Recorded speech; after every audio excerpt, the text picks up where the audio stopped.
Olá pessoal, tudo bem? Começando mais um programa Conexões aqui pela TV Quirimurê. Eu sou Lili Rubim e recebo hoje Feibres. Tudo bem, Feibres? Tudo bem, obrigada pelo convite. Eu que agradeço. Feibres é professora da área de Língua e Literatura Inglesa na UFBA e atua, como, além de professora, também como tradutora, também co-criadora do Sarau Vozes Negras na cidade de Florianópolis, em Santa Catarina, e também co-criadora do grupo de Afro-Reikianes, que faz um atendimento especial à população negra. Bom, hoje a gente vai estar conversando com ela, um pouco do seu dinamismo, das suas áreas de atuações e também, falando um pouco sobre esse lugar, esse corpo, enquanto mulher, trans, negra, ocupando o espaço da academia, o espaço da saúde também, e falando dessa transgressão na sociedade com a sua atuação também, com a emancipação da tradução de autores e autoras negras. Tudo bem, Feibres? Tudo bem. Bom, para começar, fiz uma breve apresentação, mas eu gostaria que você também se apresentasse, falasse um pouquinho da sua trajetória, do seu reconhecimento nesses espaços, onde você vem conquistando. Sim. Eu achei ótima a apresentação, ficou bem sucinta. Eu acho que, para começar, assim, é bem importante pautar, pela questão da população transexual e travesti não binária no país, de que a minha transição ela já vem tardia. Eu tenho hoje 33, então foi um pouco antes dos 30 anos, então boa parte da minha trajetória acadêmica não foi como uma pessoa trans, já foi ali como uma pessoa cis, na cisgeneridade. Então isso vai, com certeza, ter uma influência na minha história. E que era a forma como eu me apresentava no mundo. Não que eu não era essa pessoa que eu sou hoje, mas eu não externalizava quem eu era realmente. Então foi durante a pós-graduação que eu comecei a me apresentar publicamente, a transgredir o gênero, enfim, e rejeitar a designação do gênero masculino que me foi dada no nascimento. Então, eu comecei na graduação porque eu queria ser intérprete, na verdade. Eu não queria dar aula no início. Eu fiz letras, mas a minha intenção de ser licenciada, era um extra, assim. Eu fiz um bacharelado em tradução e fui estudar, já que eu teria ali em 4 ou 5 anos eu conseguiria ter duas graduações. Mas chegou na graduação, eu fui trabalhar num curso de extensão, dar aula para a comunidade, e eu gostei de dar aula. E eu vi que, na verdade, o curso que eu fazia, eu me formei na Federal de Ouro Preto, ele não era um curso que formava tradutores e intérpretes, e acabou, enfim, que eu gostei da academia. Eu entendi que, bom, a atuação da intérprete não é necessariamente uma atuação tão acadêmica. Então, foi na graduação que eu conheci a literatura africana. Eu não tinha tido contato com a literatura negra africana. E foi estudando nas disciplinas de literatura de língua inglesa que eu conheci o Chinua Achebe e acabei sendo convidada pela professora Maria Clara a pesquisar, a fazer uma pesquisa de iniciação científica, e acabou que a minha monografia foi voltada e foi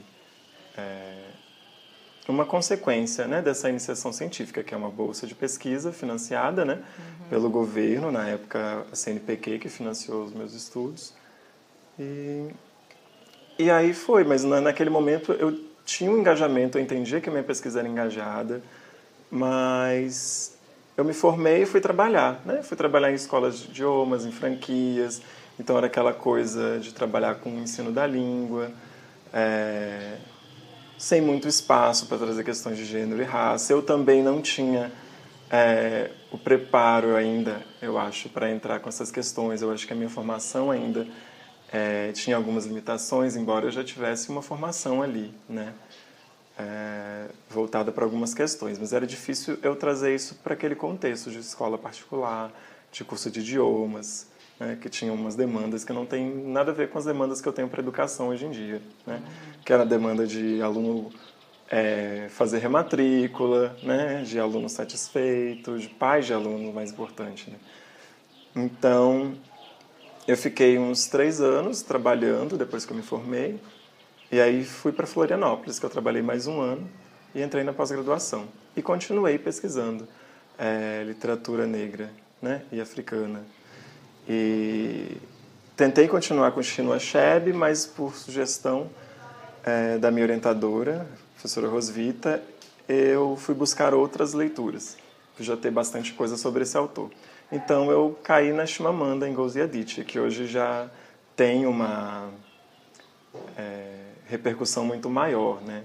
Na época ela não era tão conhecida assim, você não tinha tantas traduções dela no Brasil, né? E aí eu pesquisei nessa área, pesquisei as traduções, né, na graduação. Eu trabalhava comparando as traduções, analisando as traduções, fazendo crítica de tradução, que a gente fala.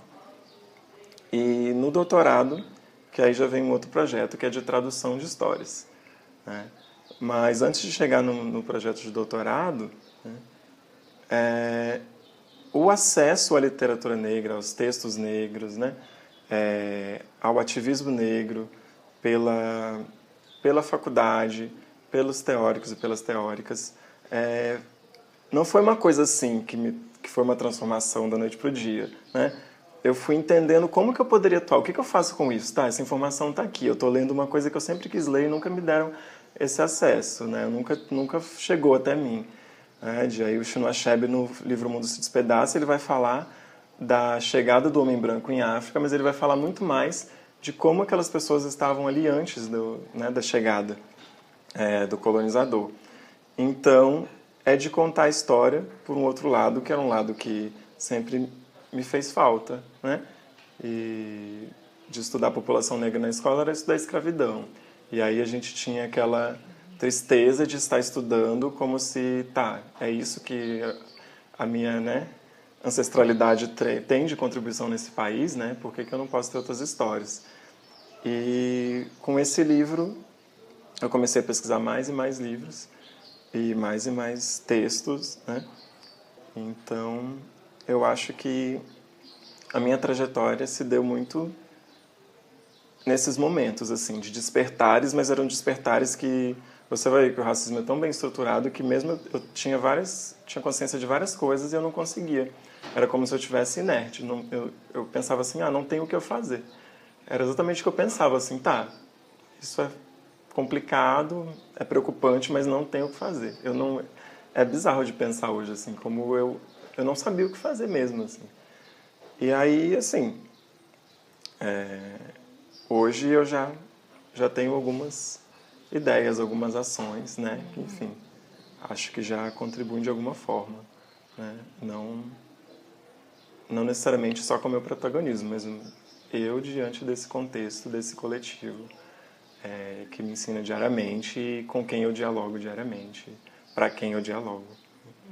Enquanto você falava, eu fiquei pensando também, né? E quando a gente vai para a academia, num primeiro momento a gente pensa esse espaço como um espaço né, onde a gente recebe conhecimento, né? A gente nunca entende, né? Até descobrir, passar por esse processo de entender que a gente também possui conhecimento para trocar, para compartilhar. Isso leva um tempo, né? De se entender enquanto sujeito também, que produz conhecimento.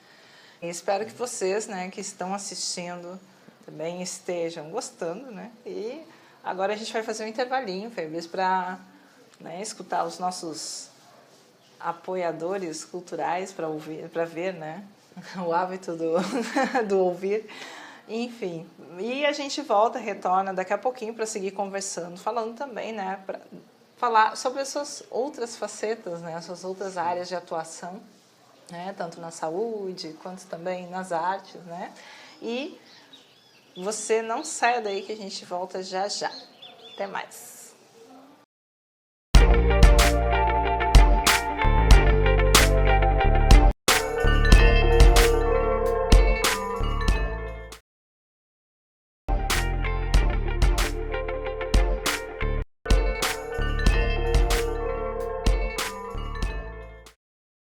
Estamos de volta com mais um bloco do programa Conexões, hoje conversando com Febres sobre educação, sobre arte, sobre transgressões, né?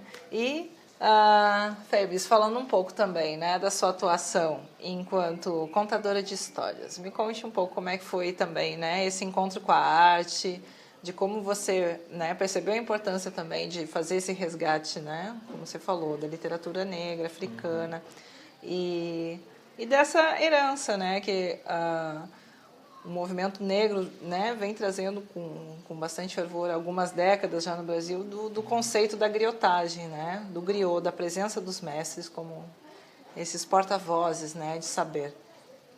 Sim, foi algo que também veio para mim assim sem muita consciência, eu acho. Eu fui para a contação de histórias através da literatura, né, que não deixa de ser uma contação de histórias. E ao estudar esses autores e essas autoras, me interessava, né, trabalhar a oralidade, né, por exemplo, Chinua Achebe, Chimamanda, que as críticas falam, né, sobre como a oralidade está presente, como a resistência, né. Chinua Achebe, por exemplo, ele traduz provérbios do Igbo para o inglês, né, porque o Igbo é uma língua nigeriana, né, como o Yorubá, como o Hausa. E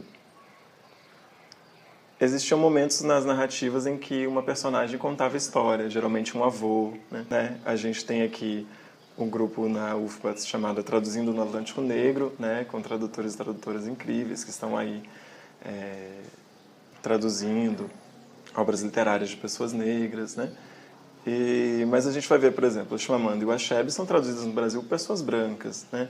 Aí a gente vê que a questão de gênero até às vezes chega que são mulheres que traduzem a Chimamanda no Brasil, mas são todas mulheres brancas. Quando a gente pensa a tradução, né, nos estudos, a gente vai pensar muito sobre a invisibilidade, né? Quantas pessoas estão atentas a quem traduziu uma obra, por exemplo, um livro, né? Geralmente as pessoas não se preocupam. Estou lendo a Chimamanda, estou lendo Shakespeare, estou lendo Chinua Achebe, né? E teve ali um trabalho, teve ali uma pessoa, teve ali uma leitura. E quando que a tradução aparece nas notícias? Quando tem algum erro, algum problema, alguma coisa que as pessoas não gostam. Então são essas duas questões assim que ficava muito na minha mente, assim, eu vou fazer uma crítica aqui, mas aí você vai saber que se uma pessoa vai trabalhar para uma editora, provavelmente essa pessoa não recebeu muito bem, né? Provavelmente essa pessoa não teve muito tempo e aí eu acabava não fazendo essas críticas com relação às questões raciais, porque meio que para proteger a categoria, assim, talvez inconscientemente, ou não. Acho que porque a gente se afirma tanto de querer sair desse lugar da crítica, né, de tem que melhorar. Porque cada tradução vai ser uma leitura e vai ter suas contribuições e suas coisas para melhorar. Claro que eu não estou falando de projetos que são feitos de qualquer jeito, né? Mas que vai ser sempre uma leitura, vai ser sempre uma interpretação, né? E aí eu acho que traduzir e fazer a minha própria crítica era algo que me daria uma liberdade muito maior, né? Não necessariamente eu precisaria, mas foi a maneira que eu encontrei. E eu queria algo de domínio público, porque eu tinha dificuldade até de saber como funcionam os direitos autorais e tal. Então, vou pegar alguma coisa de domínio público, que isso aí é um problema que eu não vou ter que ter. E aí eu encontrei uma coletânea com 40 histórias africanas do sul da Nigéria. Eu ia traduzir o livro de 40 histórias com uma abordagem parecida com a abordagem que eu analisava essas traduções, né? A princípio esse foi o meu projeto. Só que no desenvolver do projeto, né, a minha intenção era desde o início que essas histórias fossem contadas. Mas como eu não tenho uma trajetória na contação de histórias, né, embora eu tenha feito já algumas atividades artísticas, tinha feito alguns cursos de teatro para iniciantes, né, mas não segui, eu não me via nesse lugar de contar essas histórias. Eu falava, vou traduzir, deixar esse material disponível e alguém vai gostar ou eu vou conseguir, né, mostrar para alguém que vai se interessar e vai contar essas histórias. Acabou que eu resolvi um dia, numa comunicação oral, ao invés de apresentar um trabalho de 15 minutos com análise da teoria, a introdução, conclusão e desenvolvimento, eu decidi que a minha apresentação seria contar uma história que eu traduzi. Então, a partir disso, né, a partir da minha orientação também, com a minha orientadora, a Evelyn, eu resolvi ser essa contadora, né? Então eu me chamo de tradutora de histórias contadas, porque o meu processo de contar histórias, ele quer visibilizar, né? Para combater essa invisibilidade da tradução, da tradutora, eu me apresento como tradutora de histórias contadas. Eu começo, né, me apresentando, eu sou a Febres, eu sou uma tradutora de histórias. E também para pensar como uma pessoa trans, negra, que é bilíngue, que fala 3 línguas, né? Que esse é um lugar que as pessoas muitas vezes nos tiram essa existência, né? Se você fala, tipo, vários elogios eu recebia, nossa, como você fala inglês bem. Eu não percebia, eu ficava muito feliz, nossa, gostaram do meu inglês, mas isso era racismo, né? Era transfobia, porque não se esperava que eu falasse tão bem inglês, né? E também disso, eu que traduzo essas histórias, né? Essas histórias são traduzidas, tem um processo de tradução, e essas histórias que estão contadas estão sendo traduzidas agora no momento. Porque não é porque eu traduzi elas antes que aqui não está acontecendo outro processo de tradução, né? Tanto porque às vezes alguma coisa mudava, o processo mesmo ali, né? A performance e a tradução entra como uma performance. Então, eu fiz essa apresentação e me juntei depois com uma colega minha, Rica Duarte, e a gente montou uma apresentação com 3 histórias. E aí eu fui inscrever para a Semana de Letras lá da UFSC e resolvi colocar o título de Conta a Hipocrisia Colonial. Sejamos todos contadores de histórias. E aí foram 3 histórias que a gente juntou, fez essa apresentação e acabou que isso mudou totalmente o meu projeto. Aí eu deixei de lado essas 40 histórias, eu selecionei 9, que no final viraram 6. A segunda apresentação manteve o título, Conta a Hipocrisia Colonial, e o subtítulo é Contando Histórias de Ovelhas, Corujas e Crocodilos. E aí, cada uma dessas apresentações virou um capítulo da minha tese, né? São 2 capítulos principais. E foi indo, assim, foi com a cara e a coragem, foi contando histórias, assim. A gente falava, gente, isso é um ensaio aberto, né? Porque não era uma coisa, assim, com aquele profissionalismo, porque eu estava aprendendo a contar histórias, estou ainda, né? E foi assim que eu me joguei e foi a coisa mais certa a se fazer. Por embora que eu não tenha ainda a técnica que eu esteja aprendendo, mas eu acho que foi a melhor maneira de eu aprender. E, ao mesmo tempo, dessas histórias atravessarem o meu corpo, né, e serem contadas na performance, né, elas me modificam, né? É muito comum a gente ouvir que quem conta uma história sempre modifica, né? Quem conta um conto aumenta um ponto. Mas quando a gente conta uma história, a gente se modifica também. E eu pude perceber que contando essas histórias repetidamente, eu fui me modificando. Sobretudo porque eram histórias negras, histórias africanas. E essas histórias, que eu não falei ainda, esse autor era um autor branco. Um autor da colônia, ele era funcionário da Inglaterra. Então aquele projeto ali de escrever aquele livro não era um projeto de celebração da cultura, era um projeto de conhecer para dominar. Então eu acredito assim que traduzir essas histórias e performá-las é um processo de cura, de devolver essas histórias para uma voz negra, né? E de fazer também que tem toda uma análise do contexto colonial que elas foram publicadas, toda uma análise de como elas são apresentadas. E ali você vai ver uma posição totalmente colonizadora, totalmente racista sobre aquelas histórias, sobre aquelas pessoas. Neste contexto, eu vou contar. E é um processo de curas, eu acredito, para elas e para mim também. Então, eu termino esse doutorado escrevendo e apresentando ao mundo essa tradutora de histórias contadas que sou eu, colocando a minha contribuição de como contar histórias a partir de um ponto de vista antirracista e anticolonial, né? Essa conexão entre pessoas negras, né, pelo mundo é importante e a tradução possibilita isso, né? E na contação de histórias eu tentei fazer isso, assim. Bacana. No próximo bloco a gente vai ouvir então, né, uma história contada, né, pela tradutora, contadora de histórias e também, né, fazer mais uns momentos finais para fechar essa entrevista com o Febres. Não saia daí.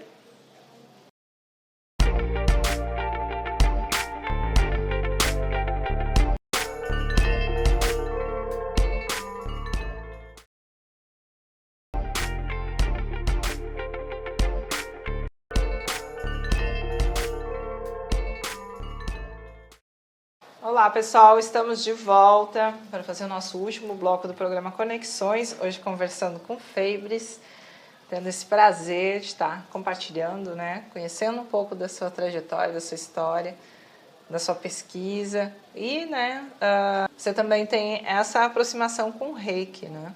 Queria que você falasse um pouquinho também sobre o Reiki, explicar para quem está em casa e, para além, né, de falar sobre o Reiki, falar também, né, do grupo de Afro-Reikianes. Sim. Durante esses estudos, né, durante a pós-graduação, é muito importante que a gente se cuide para não adoecer, né? Que a academia não é um espaço diferente dos outros espaços, que é um espaço racista, transfóbico, LGBTfóbico, né? Que é um espaço que inclusive surgiu no período colonial, né? A universidade. Então, serve ainda muito às necessidades coloniais, né? Embora a gente não esteja oficialmente no período colonial, né? Mas a gente está num período de colonialidade. A gente tem as estruturas de opressão de uma outra forma, né? Então, foi muito importante criar esse projeto de tradução de histórias.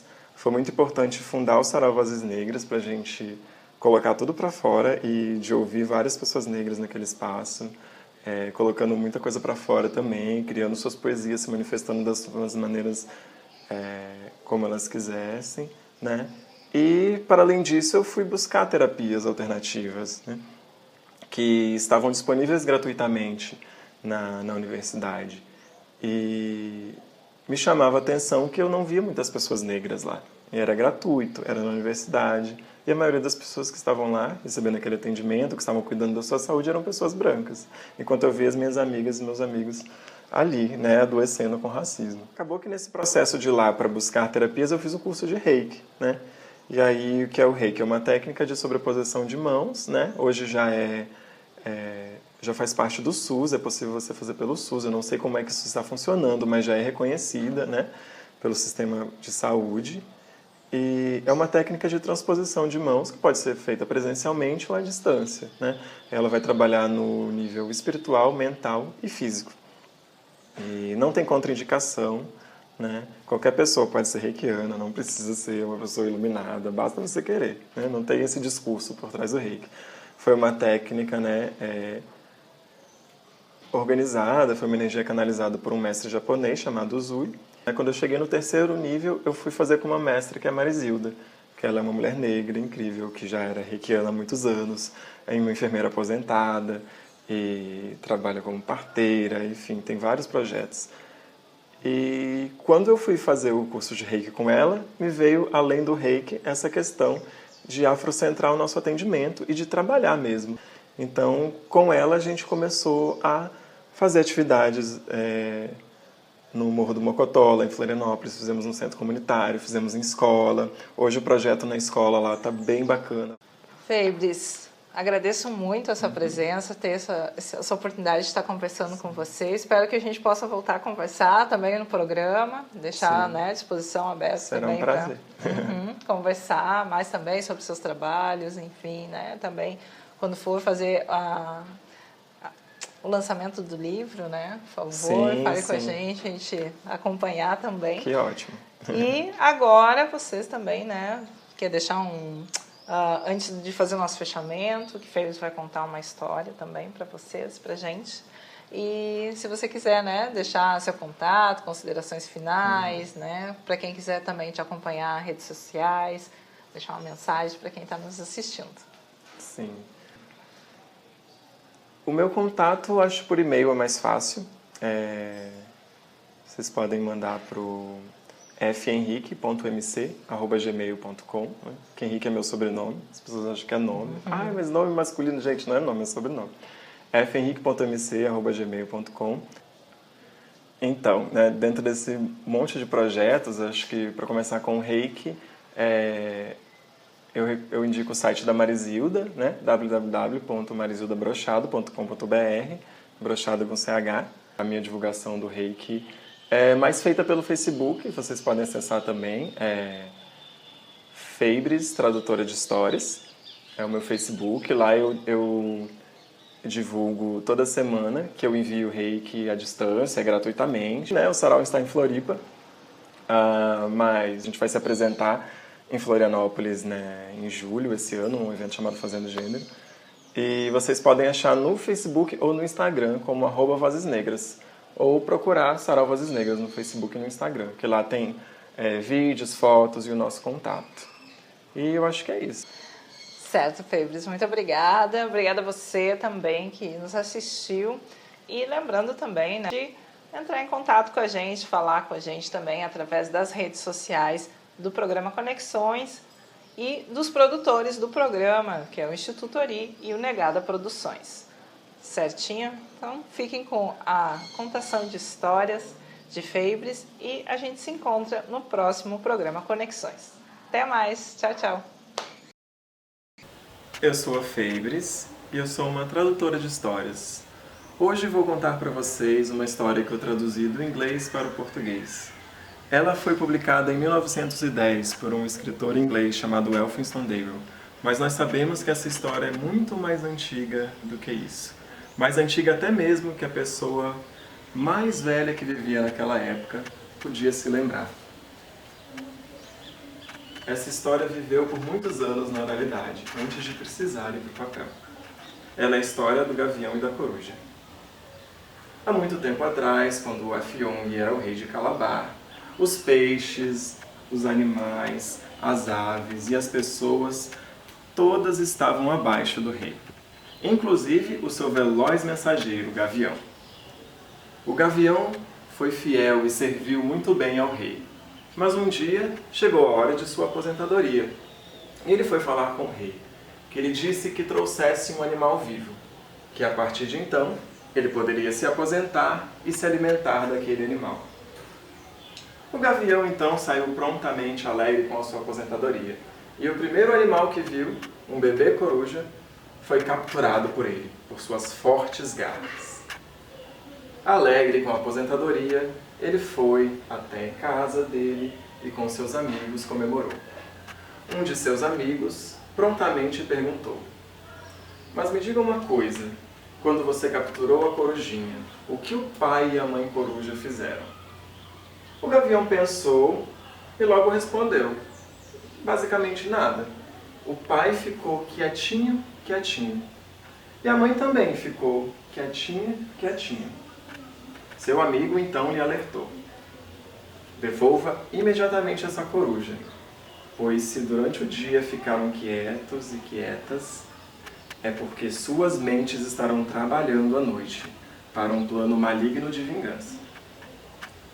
O gavião, calmamente, voou de volta ao ninho das corujas e devolveu o bebê. Mas ainda precisava garantir a sua aposentadoria, não é mesmo? Ele foi voando à procura de outros animais. Só que todo mundo na floresta ficou sabendo. Todo mundo no reino soube que a corujinha foi capturada e temiam o gavião e se escondiam quando o viam se aproximar. Até que ele desistiu e, chateado, voltando para casa, quase que achando que não iria se aposentar ou que não teria comida na sua aposentadoria, ele vê numa capoeira várias aves no chão, ciscando, brincando, tomando água. Eram galinhas e outras aves. Ele viu mais uma vez um bebê, deu um rasante e com suas fortes garras pegou o bebê galinha. O pintinho se debatia, mas foi inútil. O gavião voou com ele. A mãe galinha fez um fuzuê. Ela se desesperou, penas voavam, as outras galinhas correram, se esconderam. O pai cacarejava e fazia um furdunço, mas foi inútil. O gavião chegou em casa com o pintinho e, mais uma vez, o seu amigo perguntou: "Me conte então, como que o pai e a mãe deste Pintinho se comportavam. Ele contou de toda a confusão. Contou que, embora muito barulho fosse feito, ninguém conseguiu impedir que ele trouxesse o Pintinho para casa. O seu amigo, então,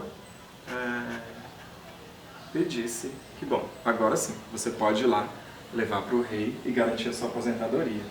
Porque as pessoas que fazem muito barulho durante o dia, arrumam confusão, de noite elas dormem. Agora, quem fica bem quieto ou quieta durante o dia é porque estão tramando. E durante a noite podem te atacar e se vingar.